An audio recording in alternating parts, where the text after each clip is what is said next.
So I'm going to do some basic troubleshooting on this monitor.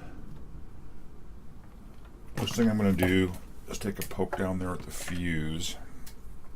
You probably won't be able to see it. And I've got the ohm meter off screen. Apologies.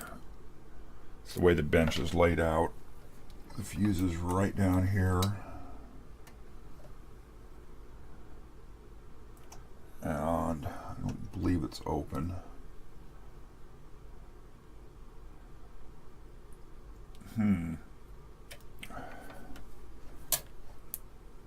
Sure the meter zeroes out. It doesn't, huh?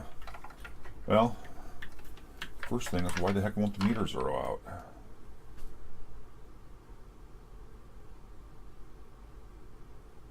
That's rather odd. I can't get the meter underneath about 150 ohms.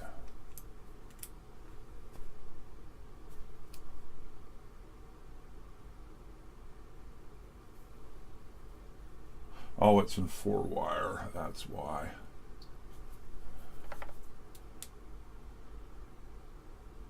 Four-wire, basically you run 4 wires out. It's a Kelvin connection.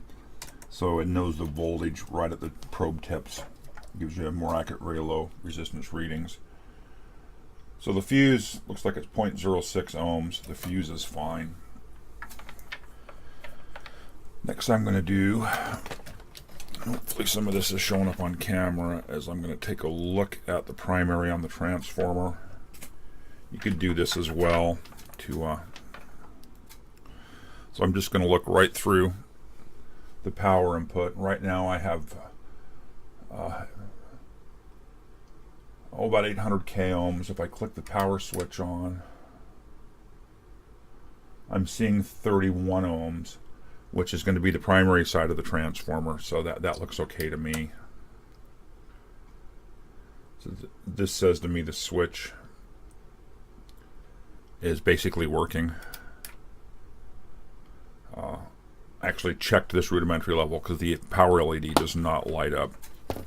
With the power LED not even lighting up, it tends to lead me to potentially a power supply issue. I get no heater in the CRT with power applied, which also would tend to indicate a potential power supply issue. I've taken some very close-up photos of all the cabling here on this little input board so I can get all these connectors back in. There's actually some labels on it here. That's labeled plus 12. And I'm going to go ahead and remove this board to gain access behind it, because the power supply is on the main PC board down below.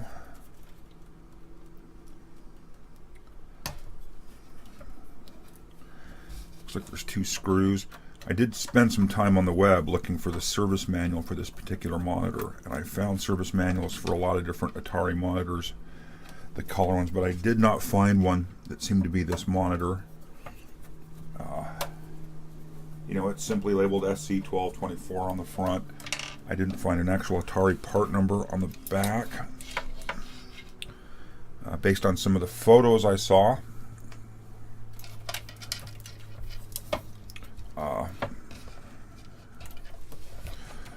I didn't see one that seemed to look like this.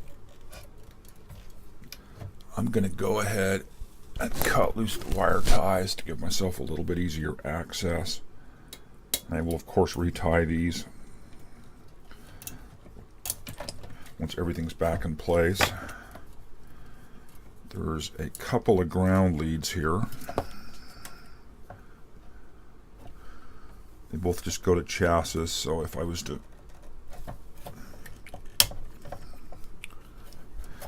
put these on flipped, it wouldn't matter. These are both crimped and have lock washers on them, so they can't vibrate loose. I'll say what everybody who says when they're dealing with these kind of circuits says: if you're going to do this yourself, know what you're doing. There's high voltages present. You can shock yourself or even kill yourself if you're not careful. That little lock washer is very much frozen on there. I'd like to it's removed just because I don't want it to work loose and fall down in without my knowledge. I'm going to release this wire tie over here as well. That drops that board out of the way. Now you can't really see well down in here to see what I'm seeing. This electrolytic cap may have leaked. Now that I see what's on the board here, say it's possible there's leakage down in there. I've got these two connectors which go off to the power switch.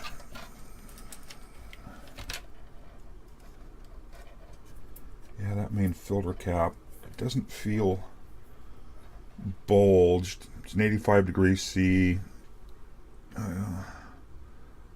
SAMHWA manufacturer. I can see 4 diodes down in here, which I'm guessing are a diode bridge. I did a bit of research online for common failures, and apparently one of them may be this guy right here. It's apparently, not sure what it's called exactly. It starts out with a high resistance, and then as it warms up a bit, it drops to a lower, so it soft starts the power supply. These have been known to open, so that's a potential item to look at. Got another diode over here. I'm actually looking for silk screens on the board that have labels for various voltages, and sadly I'm not actually finding anything. We do know this lead here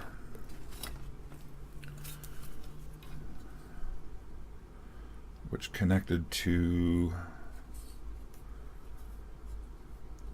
of course now I don't remember. Got the board upside down, that's why it looks odd.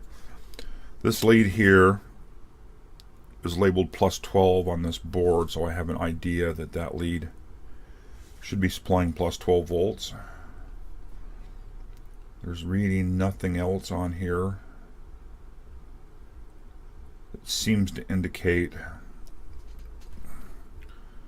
voltage. I'm going to go ahead and remove the board from the back of the CRT just to create a little more clearance. Now I'm making an assumption here that this thing hasn't been powered up for a long time and the charge on the CRT is bled off, but if I get to the point where I pull the chassis out, I will still discharge the CRT just in case. I would guess the electrolytic caps have discharged. There's a couple of big ones here. You know, this one's 220 at 250 volt. There's a 220 at 220 volt hiding back here as well. Looking quick at semiconductors, I don't see anybody that has failed where it's actually blown the case open. That'd be a nice sign. There's a 7812 regulator there. That's something we can definitely take a poke at. Give a gross idea what's going on. I'm guessing that's not going to do anything either.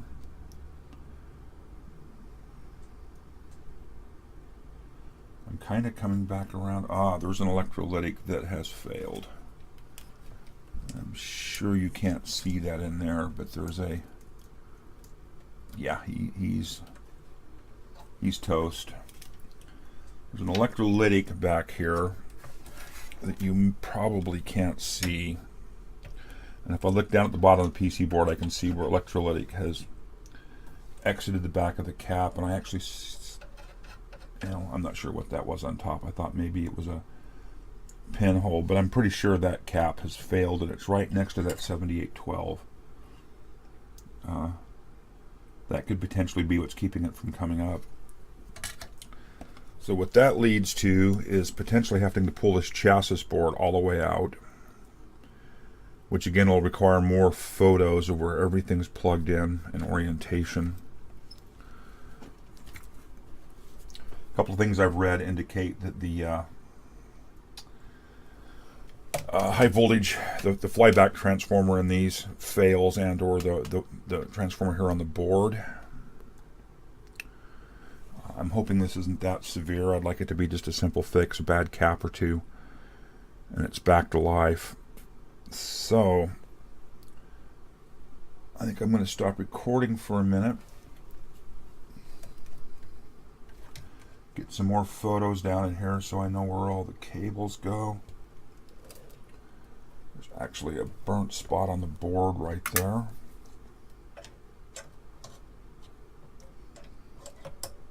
Yeah, there's actually a burnt spot on the top of the board. I'd have to see the traces underneath. That's dark to the point of way overheated. The phenolic is actually black, so there's a suspect area down in there. And again, if that cap has died and shorted, that might be potential cause. Well, I'll stop recording at this point, take some photos, and we'll come back. So I got some better photos. I'm going to go ahead and discharge the CRT just in case. I've got this yellow clip lead here hooked to the metal chassis. I've just got a probe here that's metal with the lead connected to it. I'm only going to slide down in here with one hand. The other hands are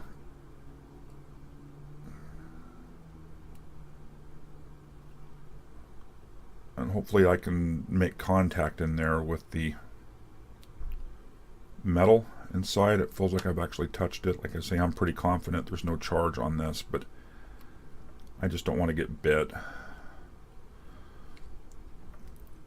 Be careful here, you don't want to break the glass envelope. Just because I'm paranoid. I'm going to come in from this side as well. The rubber boot there has been on the CRT for a long time.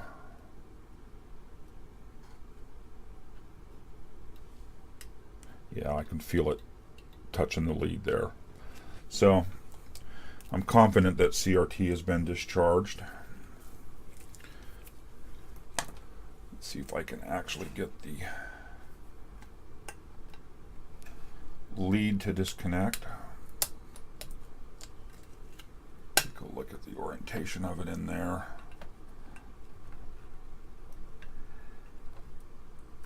I always find these really difficult. There it is. So the high voltage has been removed. You can see that when I was probing in underneath, I was trying to make contact under these metal pieces here.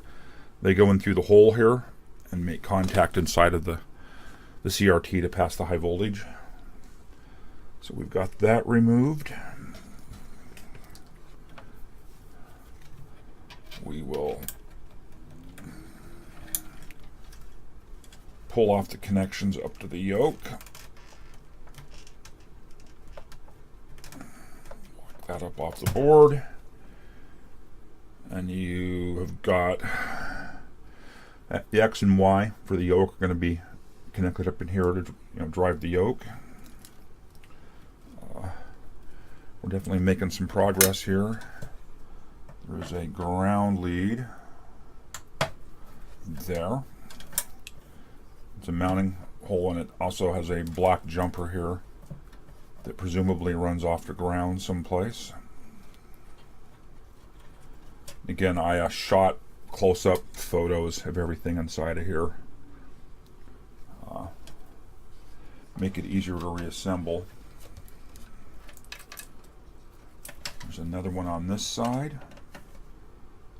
that again is bringing ground off to someplace.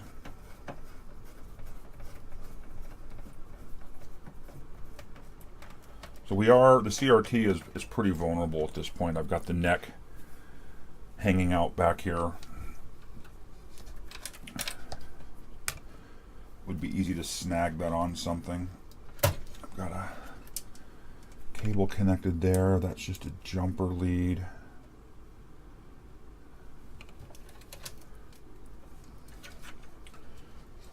Of course, got the main power in right here that I don't necessarily need to remove,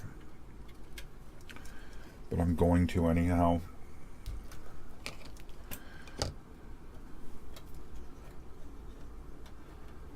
And there are a couple of connectors up inside of here that'll be easier to remove with the board completely loose. It looks to me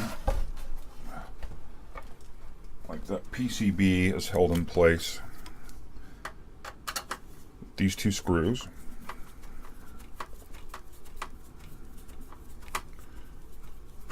And again, I'm going to advise, if you don't have familiarity, a little bit of experience with this stuff, either don't approach it or be very careful.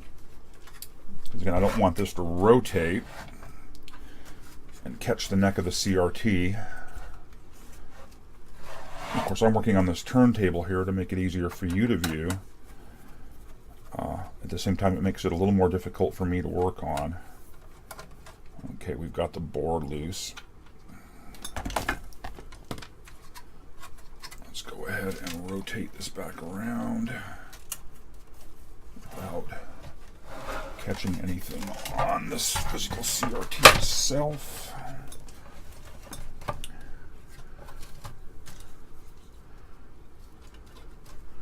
Of course, it's a rat's nest of wiring back in here. Looks like those leads are soldered directly to the PCB. Make this a little more difficult to do. Just release all those wires. Make this a little easier to move around. I know that these two leads go off to the main power switch. I know that this little lead here actually went to the speaker. The speaker's mounted up inside of the back of the case. The rest of these we've captured screenshots of.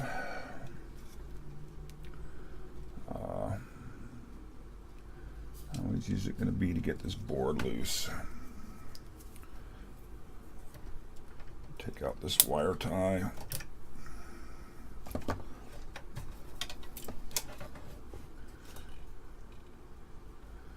There's a lead that comes in here that comes off. Again, reassembling this, you've got to remember where all this stuff goes and what's hooked where. Photos, of course, help. Take out this wire tie.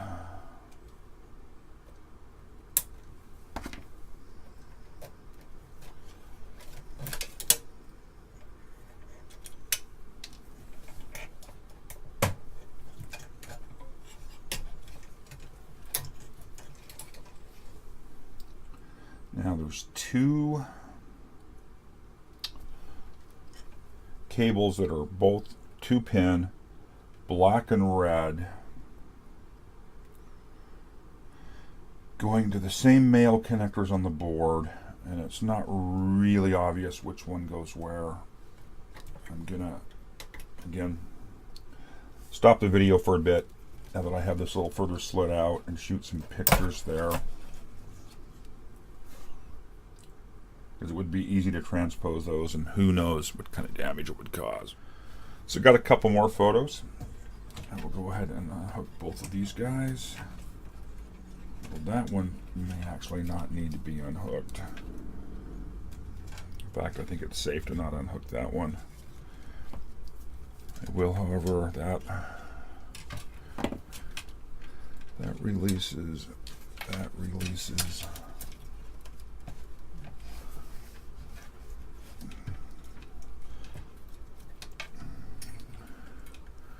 Okay, there are two of these guys that are both hooked together back in there. And there it is. We've released the main chassis, which is a good thing. So I'm going to transfer the CRT to some place for safekeeping, and we'll now focus on that board.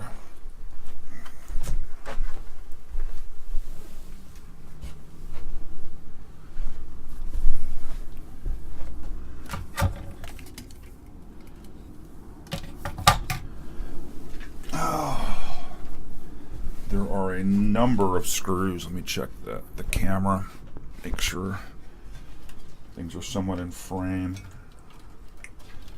A number of screws, of course, mounting the PCB to the underlying chassis.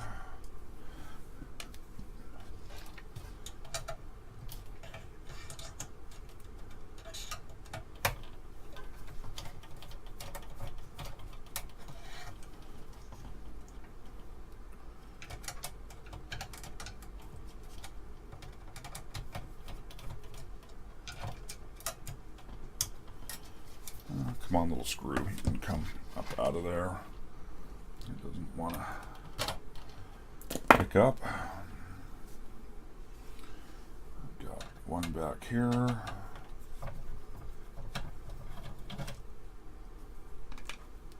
One down in the center here. And I would assume one back in this corner. And it's actually, I do believe, a heavier screw. It's longer because it goes through the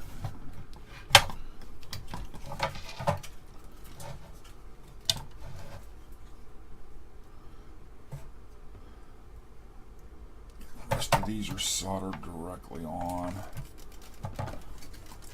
Hopefully I'm not gonna break something here. There's 4 screws holding this little board in place, but I'm going to pull it loose so I don't have the weight of the chassis dragging on the leads. And we'll take a look under the board and see what we see.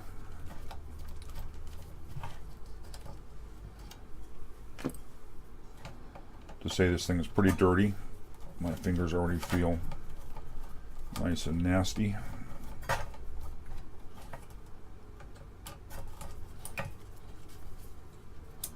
And I think with that, we can completely set this aside. And we really are just down to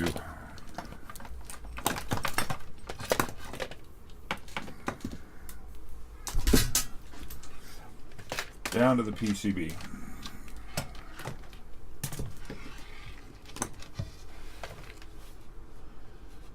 Oh, some really nasty soldering. That's a piece of lint.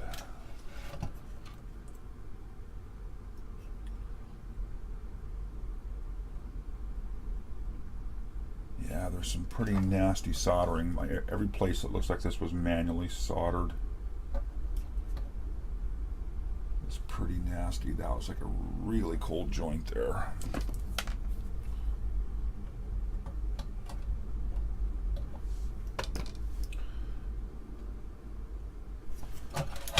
Take a peek through to that cap that was suspicious. It is right here.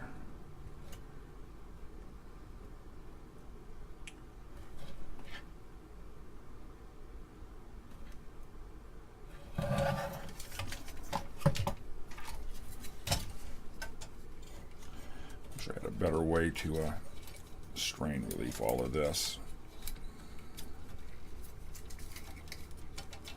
At least untangle them from each other.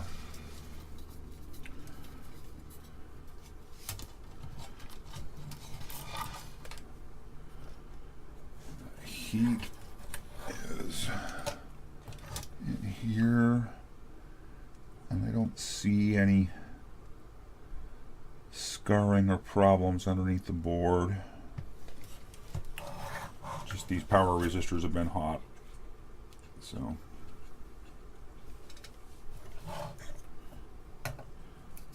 this first thing to do is pop some of these caps out and take a look at them and see if I think any of them have failed.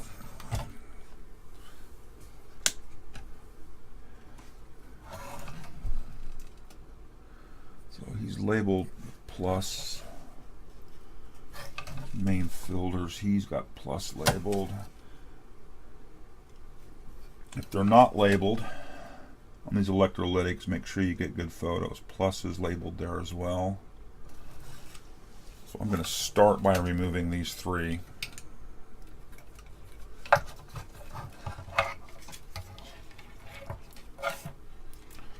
And we'll go from there. Hopefully I can just rock these up out of here.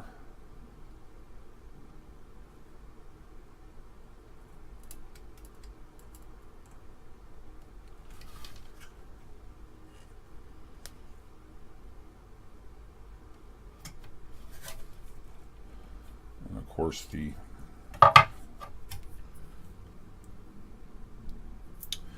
advantage of having a very high thermal capacity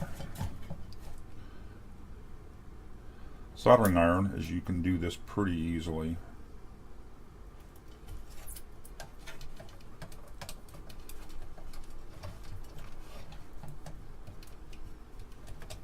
There he drops.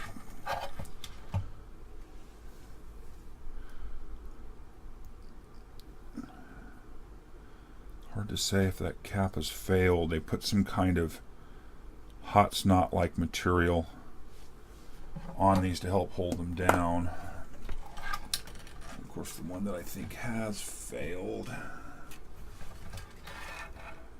is sitting up here by this 12-volt voltage regulator, and I do believe it's this guy right here. It is.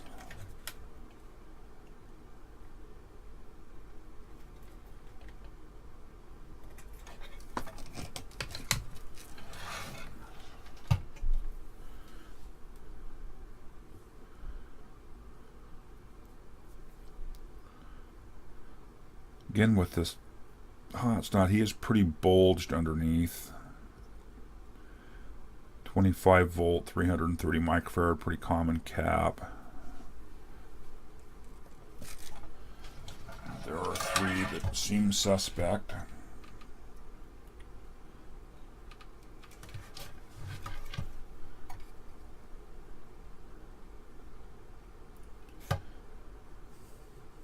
You know, it's just so hard to say whether these have leaked or not. There is all kinds of gunge underneath the large ones and on the board. I'm pretty confident, hopefully you can see this back in here, next to this heatsink where my thumb is it just looks, again, it's got that black gunge that they use to kind of hold the cap down. But it just seems, I don't know, whether it's rosin it's wicked up through, I just don't know. I don't. You throw these caps on the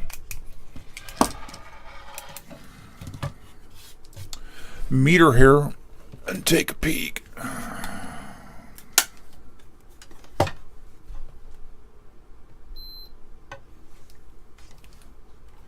Now I managed to blow one of the ranges out of this meter by not discharging a cap, and I have not opened it up to see if I can repair it. This is 220 microfarad. The negative lead is here.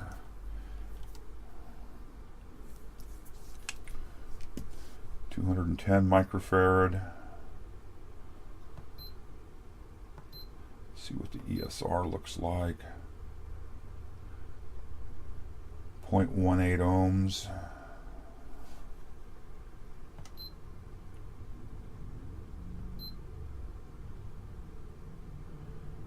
Well, at 10 kilohertz, that cap drops straight down to 27 microfarad. Oh, that's the range I killed, was the 10 kilohertz range. I apologize.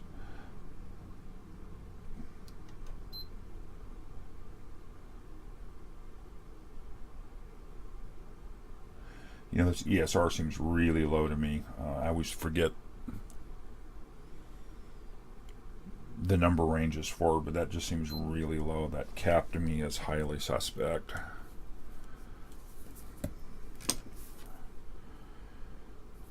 $220, a lower voltage.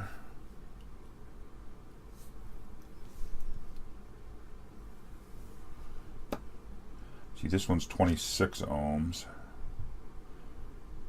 That's Q, that's not ESR.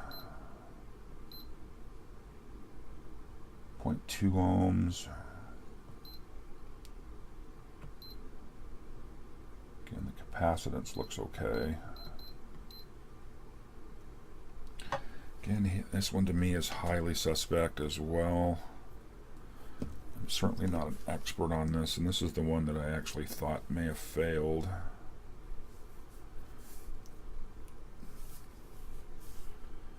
He's a 330 microfarad, and he's measuring 880 nanofarads, and the ESR is like 49 ohms. This cap has definitely seen better days. Yeah, this is no longer a capacitor. Be nice if this one was the whole problem. The problem, as you can see, is if I replace him and put him all back together and it still doesn't work, then what do I move on to next? I believe I have replacements for all of these. I'll have to go look. It's certainly not going to hurt to replace them.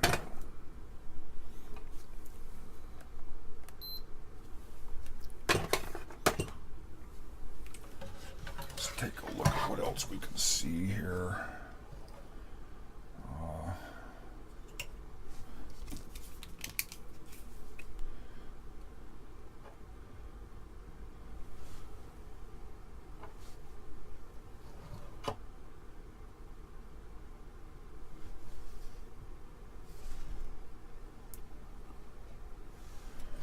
This cap here has been up against this voltage regulator, so it's taken some heat, and it's crooked on the board. It's either soldered in crooked.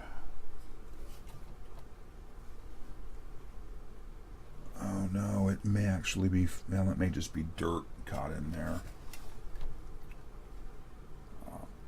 I actually need to make some notes here while I'm at this point.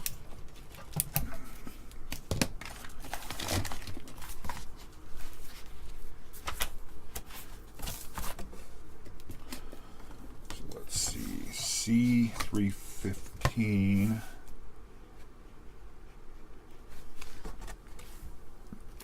is the 220 at 160 volts.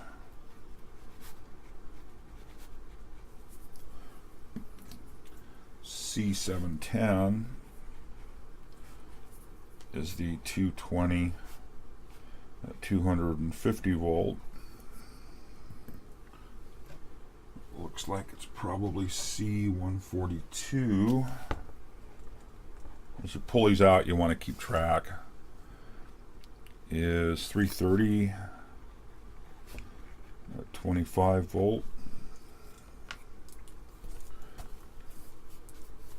I believe I'm going to go ahead and pull out this guy as well. It's got a power resistor right up against it, and that 12 volt voltage regulator, which would put a lot of heat stress on it, and I do believe it's this guy right here.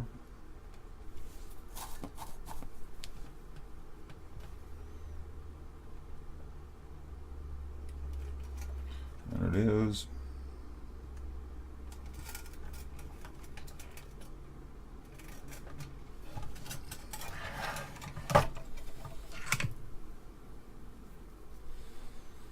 Oh yeah, the bottom is very bulged, and see, I can't tell if this is electrolytic that's leaked or some kind of glue they used, this black stuff, perhaps to mount it up against the metal can here, or the metal shield here. Either way, it's pretty nasty. That was C. Let's see if I can spot it here. It's R167.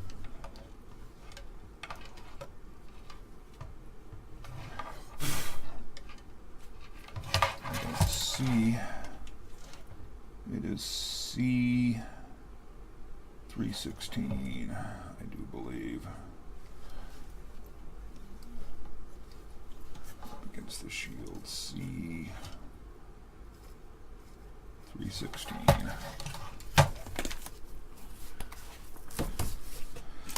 So C316 is a 33 microfarad, 160 volt. And just because I'm curious to see if it's completely fried as well.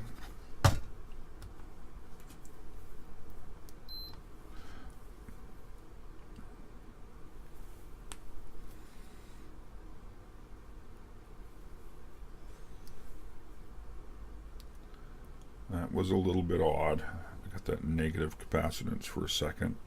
Of course, I didn't actually discharge it before I hooked it up like a dummy.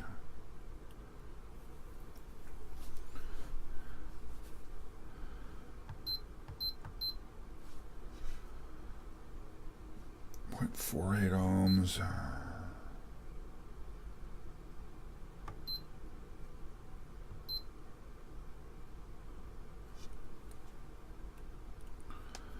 It just physically looks to me like it's failed. There's going to be no surprise. I'm kind of coming down to the wire here, just replacing all the electrolytics.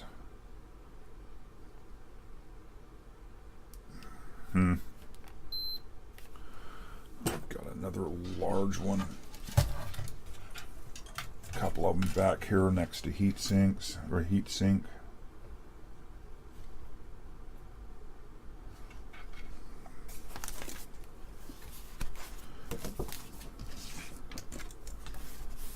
C208. I can't read it.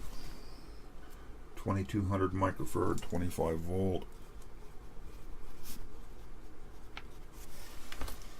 And the smaller guy here is 330 microfarad at 35 volt.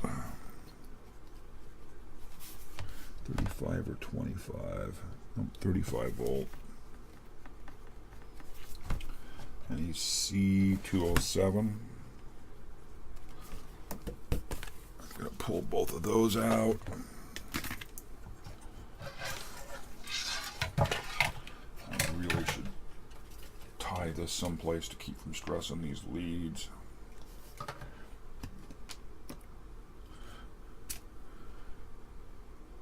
Where's my wire ties? No.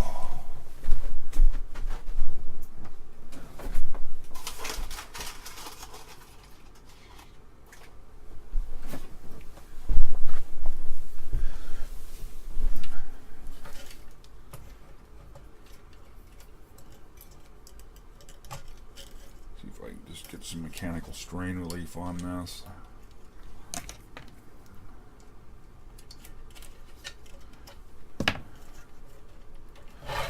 Got this on camera, but I'm just gonna tie that on there just to take some of the strain off the leads as I'm flopping this around.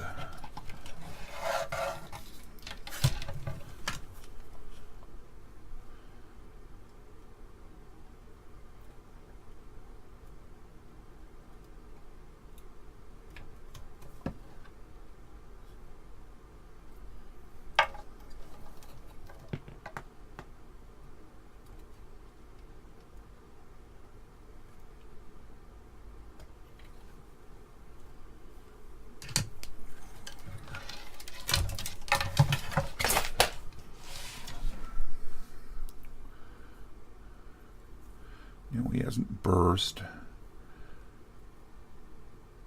He doesn't look physically compromised to me.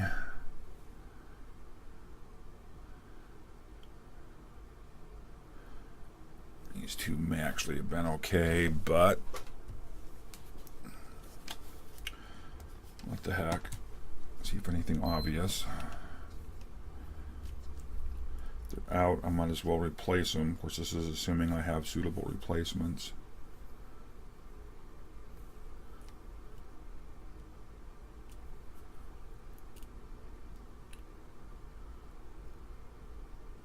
I keep getting really odd.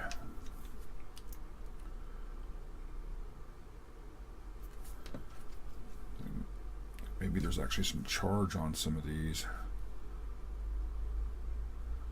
It's measuring 800 microfarad. It's supposed to be 2200.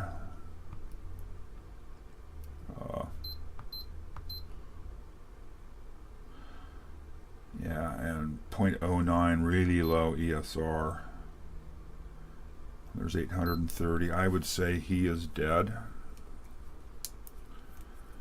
And it's measuring a third the value it should.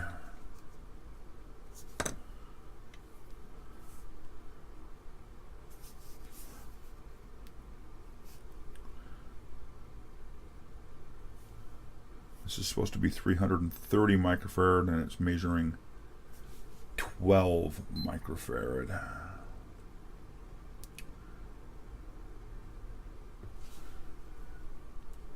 Just as a double check here, oops, if I don't lose him, I'm going to kick the Rigol meter up into capacitance and just double check on it.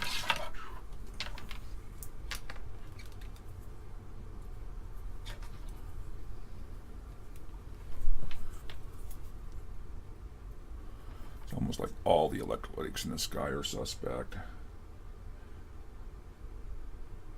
See, that's measuring 323 microfarad, which is correct. So why is it not measuring?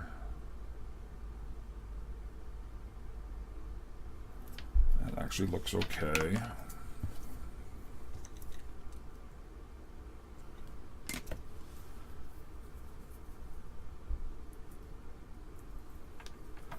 Let's see what this guy comes out as.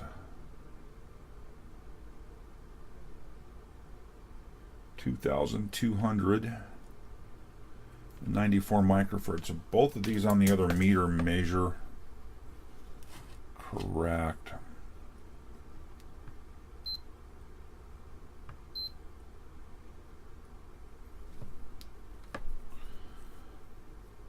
Makes me wonder if I was doing something wrong here. No, again, I get 780 microfarads at 1 kilohertz. Minus 36, oh, that's the broken range. 2 millifarads at 100 kilohertz. And 2 millifarads at 120 kilohertz. Back at the 1 kilohertz. He's a sick cap, I'm convinced. Not sure why I'm even testing them. I should just replace them.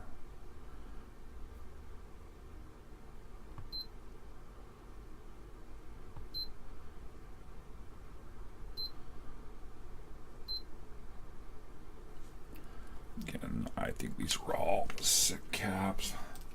The question becomes, how deep do I go replacing these? Part of it becomes what's in my stock.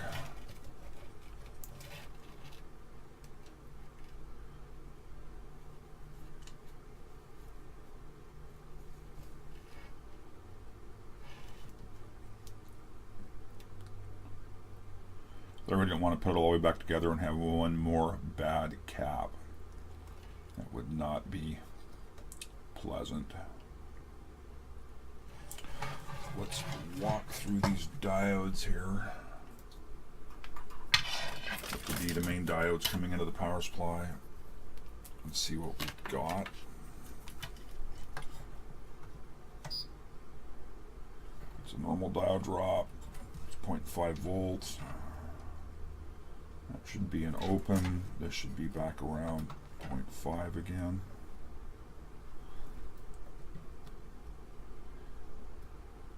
diode is potentially open. Oh no, that was fine.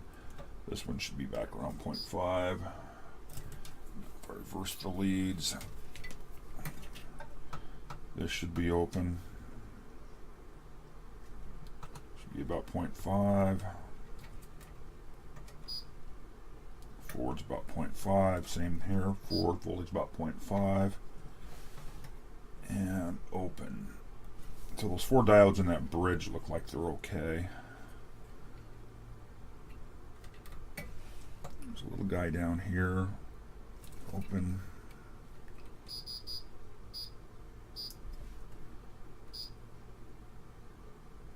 There must be a cap or something behind that. It's dancing around, but it's 0.5. It's settling. There's a cap back in there someplace. 0.5, 0.6 ohms. Or volts, I mean. This one's dancing as well. Again, probably a capacitor behind it. And open.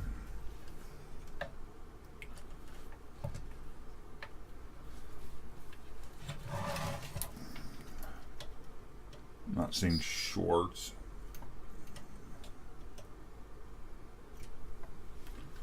Which is part of what I'm looking for. Ferrite bead.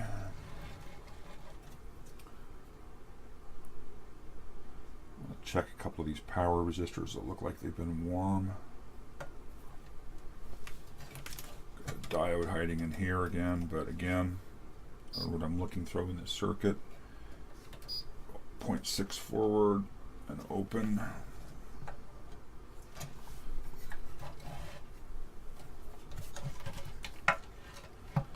Again, there's just this black goop that they've used to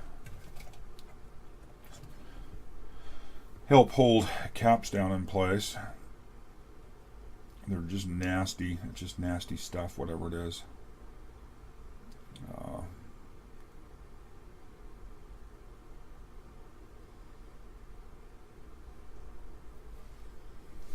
Let me go to ohms.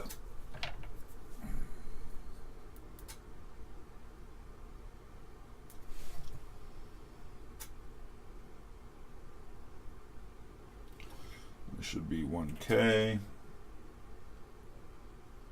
Yep. And 1K, 5%. Yep.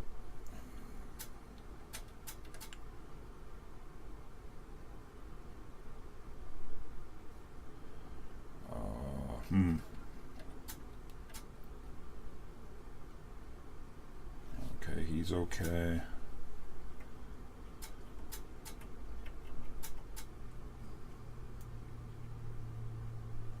2.68K, yep. 2.6K again. He's measuring 2.7, close enough. It should be 1, 2, it should be 10K. And it's measuring 11. It's a little high. Like 10% out.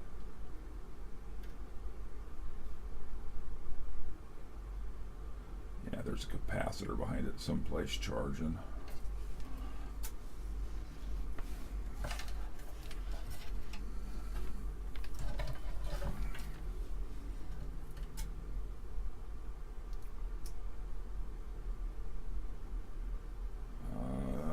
Yep, 0.33.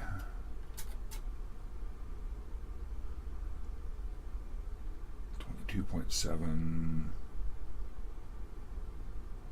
ohms, 2.2. Yep.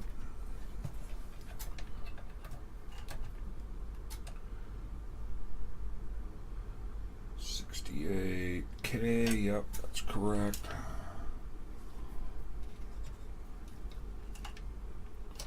That's actually a diode there. We'll take a peek at it. I think I missed it before. Open.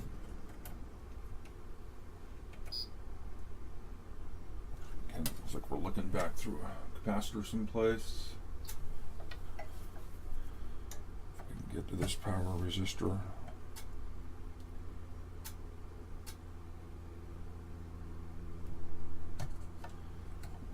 hard time being measured. It's really hard to get onto one lead here underneath it.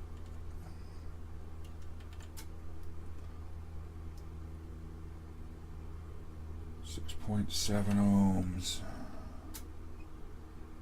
Yeah, that makes sense.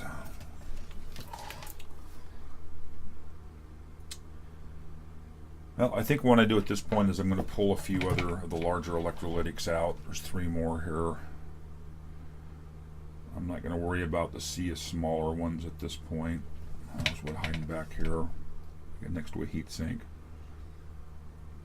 And see if I have suitable replacements for them. And we'll put that back together.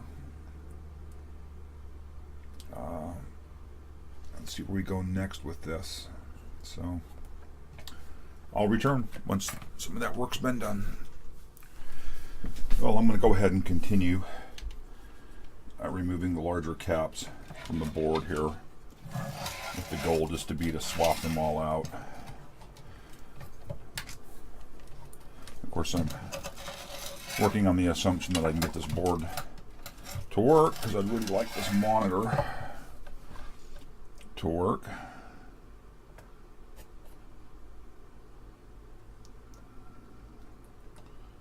Of course, I'm going to have to come back and clean out all the holes here. So that was C408.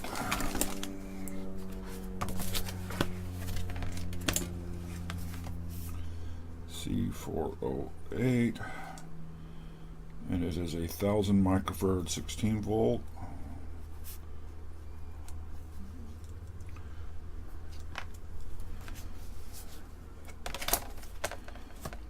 Got one here that's was just soldered in crooked.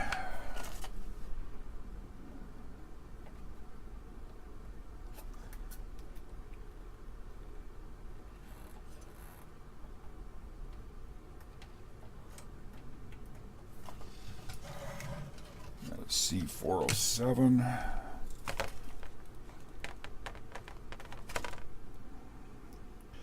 It's 470 microfarad, 16 volt.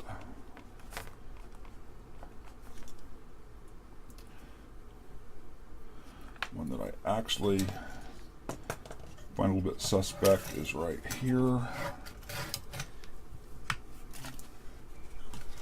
Is he located? I believe it's this guy, and it is. You do this long enough, you actually get pretty good at seeing the geometry of the board. Now the base on him's bulged, but again the top is, and there's no vent on the top of this. You know, no mark across the top for the vent. That is C. Spot a part number down there. That is C210.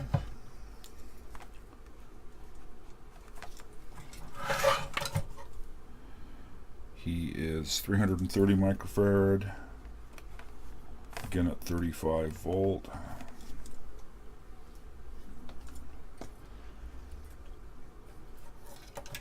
One more floating over here.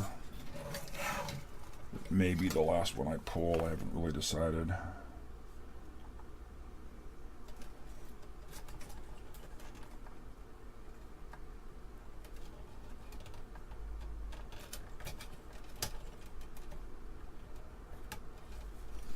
And that is C143.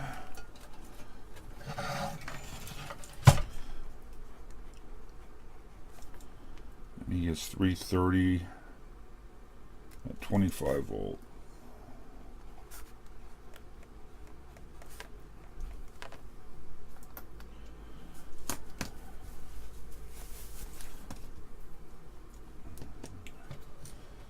So do I see anything else here that I think needs to be tackled at this point.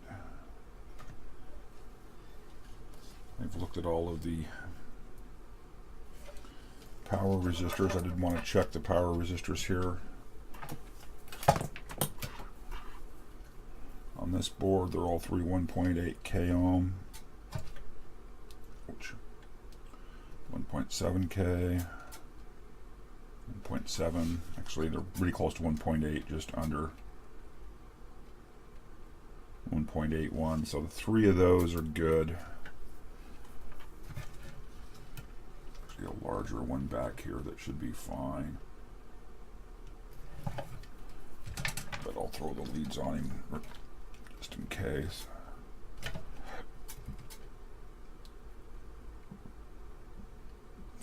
.83 ohms. I believe that's consistent. Yeah, 1.83.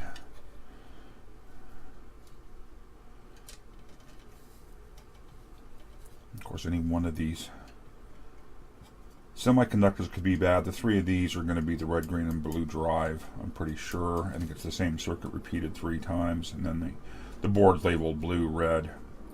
You know, biases and the drives. So we haven't got to the point where we've actually got a picture. If we had a color out, I might suspect one of those. We certainly have not gotten that far. Polystyrene caps will be fine.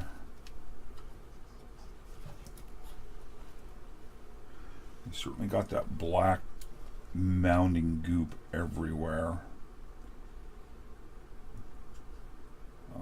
I almost prefer hot snot because you can at least peel it off. There's looks to be some polystyrene, potentially caps down around the flyback transformer, but not a lot else. There's one little electrolytic here, which I'm just gonna assume is good.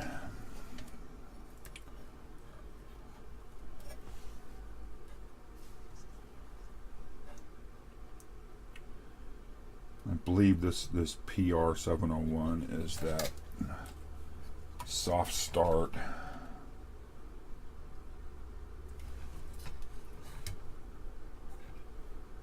device. Let's see, there's one switch pole is here and here. Yeah, that is in circuit. The power supply side. Well, we've pulled 1, 2, 3, 4, 5, 6, 7, 8, 9, 10 electrolytics out. Count them here, make sure I've got them all bundled together. Just in case I need to come back and reference. 2, 4, 6, 8, and of course the two big ones. So that's the 10 electrolytics we removed. Now it becomes a job of digging through stock and see if I can find parts that I think are suitable replacements. So one of my many little bins of capacitors, I'm looking for a 2200 25 volt, and there's an exact match. 2200 25, I believe. Which one would that replace? 220, 220. One of these, this guy right here. Oh, in this case, it's an exact replacement size-wise. Again, it's new, old stock.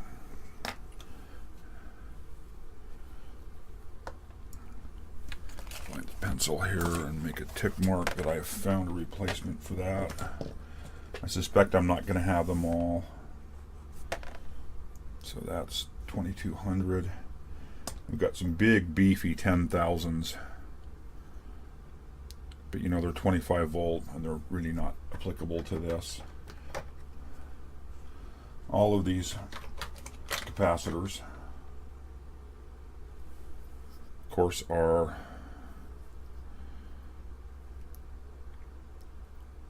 this one might work, are of course, none of them are axial lead that I pulled out. This is a 470 at 100 volts, it's going to be physically a much larger than the 470 16 volt. I guess the question becomes how much larger. Set these together in pairs.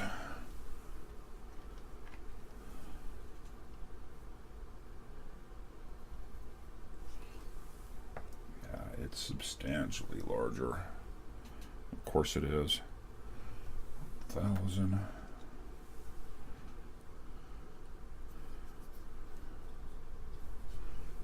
I don't have the luxury of having a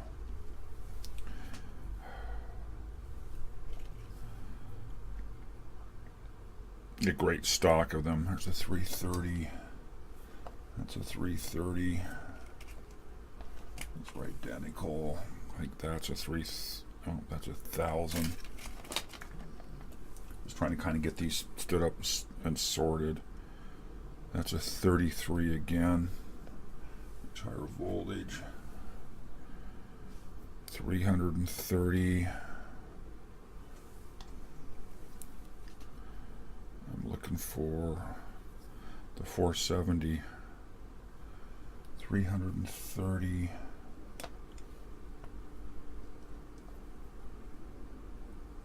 Well, I'm confused here. Someplace was a 470. There it is. 470 16 volt. What was removed? 470 at 100 volt. Of course, it's substantially bigger, and of course the leads could be bent to fit. The question becomes, is there enough room on the PCB to actually get it in there?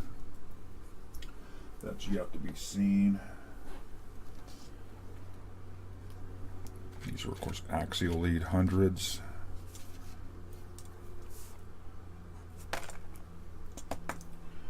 Not a whole lot else in this box is going to be useful.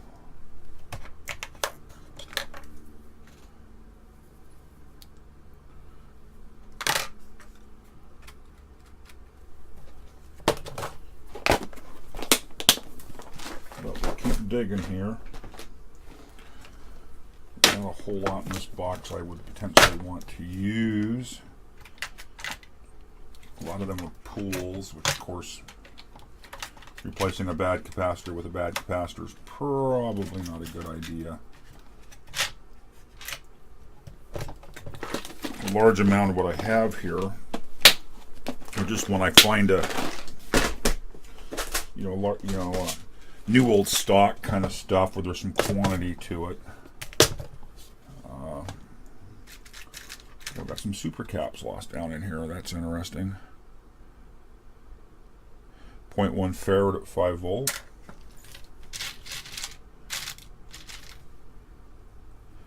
There's a 3.3, which is too small for everything I've got here.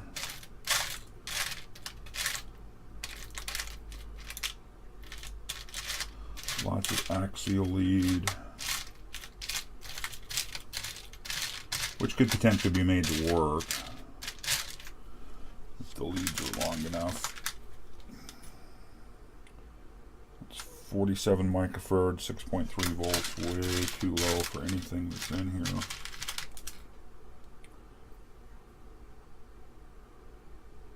There's no 10s in there. Say this is just a hodgepodge. Many little bins of electrolytics as I have, I really don't have a whole lot of selection. 47 microfarad, 35 volt.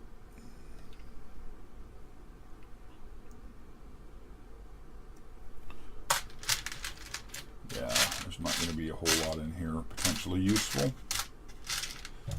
That's a pull, of course. Not sure why I have all these pools. It's just what I've collected over the years. Well, not finding near as many as I thought. Let me go get my last bin and we'll look at it. And let's see what we got here. There's a 1000 microfarad at 25 volts, which I think will substitute this 1000 at 16. Okay.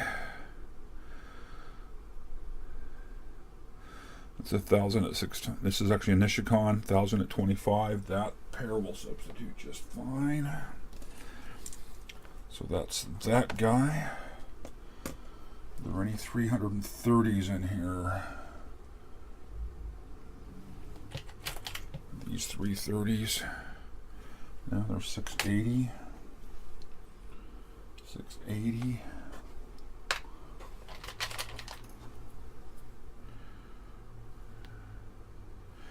More 680s. There's just a weird range here. These again were picked up. New old stock. There's another 2200 at 16 volt. We've already replaced it.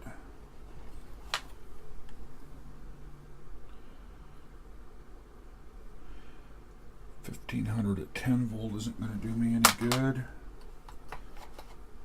We've already found a replacement for the 1000.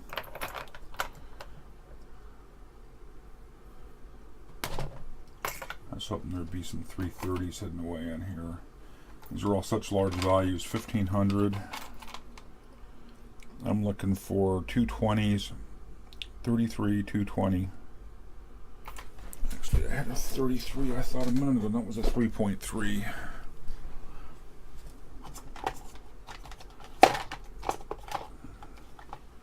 Well, I had high hopes for finding something in here, which I have not done, sadly.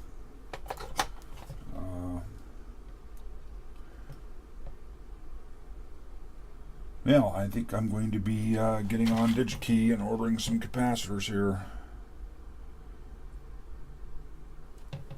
We got a Fry's in the area, but I really loathe Fry's.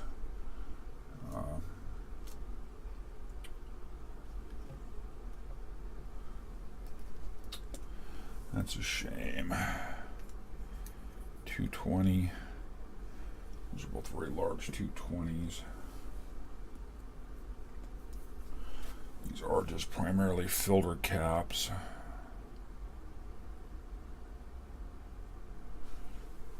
I suspect something a little larger wouldn't be a problem. A little bit more inrush current, but the 470's already covered well. There you have it. That's about as far as I got. Found in my stock substitutes it'll work for 3 of them. We have 7 others to go. So I guess it's off the DigiKey and a parts order. Well, I'm going to go ahead and clean up the holes.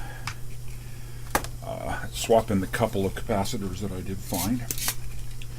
The rest have been ordered on DigiKey.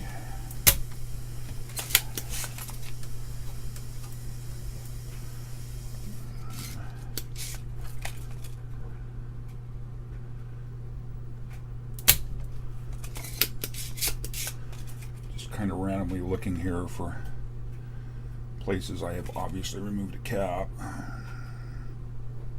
That's a large ground plane.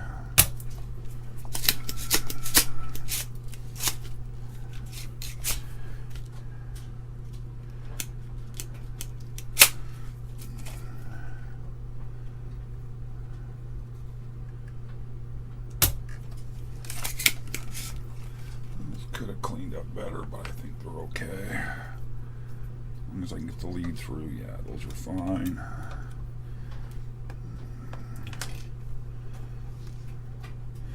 Where else did I pull caps from? I pulled one here.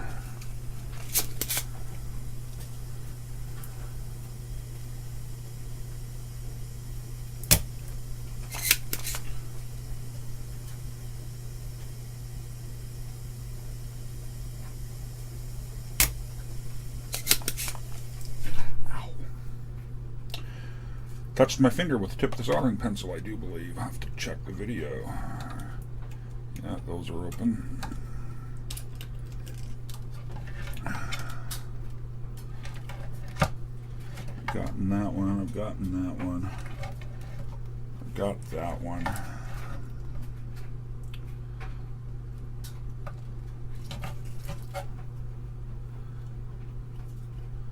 I've got that one there. Which is is, I think, right here. Yes.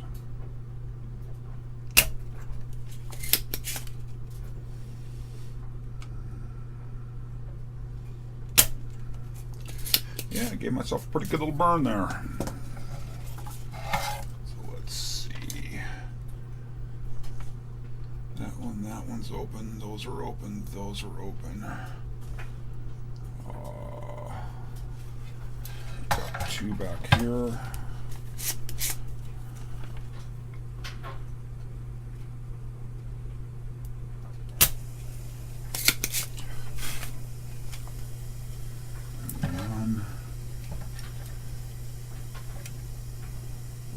One here. I'm not quite sure where. There to there.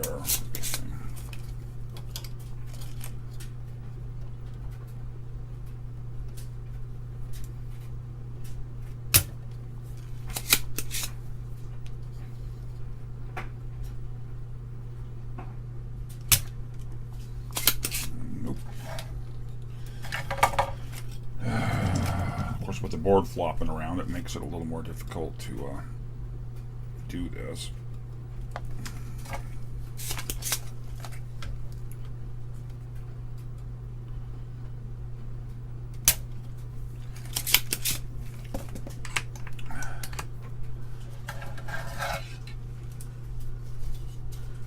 That's open. That's open. That is. There. Yep. So that's 1, 2, 3, 4, 5, 6, 7, 8, 9. Where was number 10? Right there.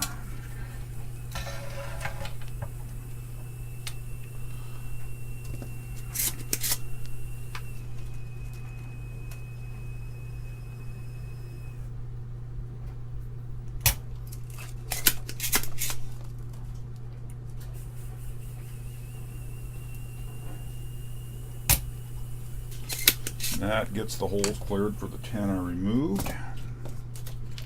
We can swap in the couple that we have. This is the 2200 microfarad, 25 volt at C208. Let's identify C208, C710, 315, C408, C143.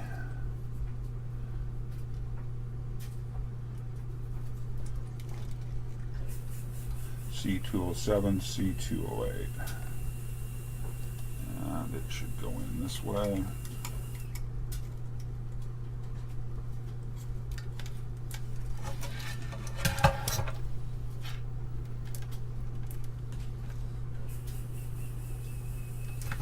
So in this case, the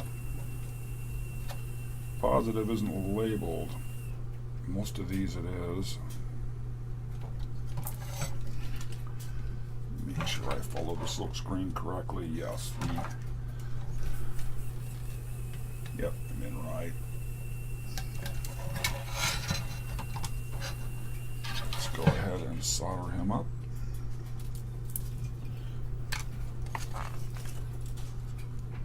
This one was a perfect replacement, it looked like.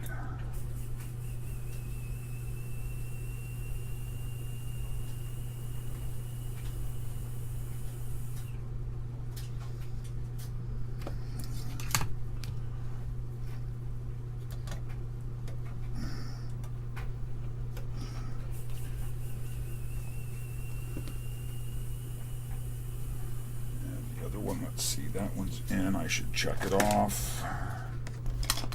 Assuming I can find the pencil in the mess here. There it is. So that was the 2200 at 25 volt. And I've got a 1000 at 25 volt that goes at C408.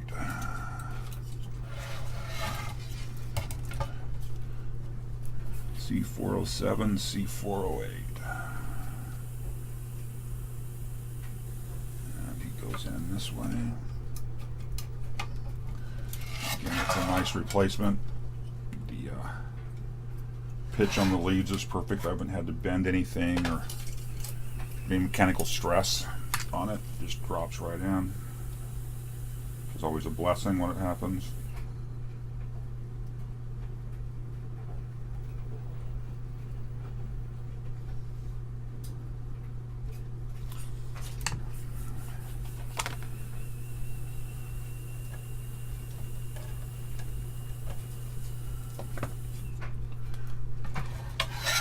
C20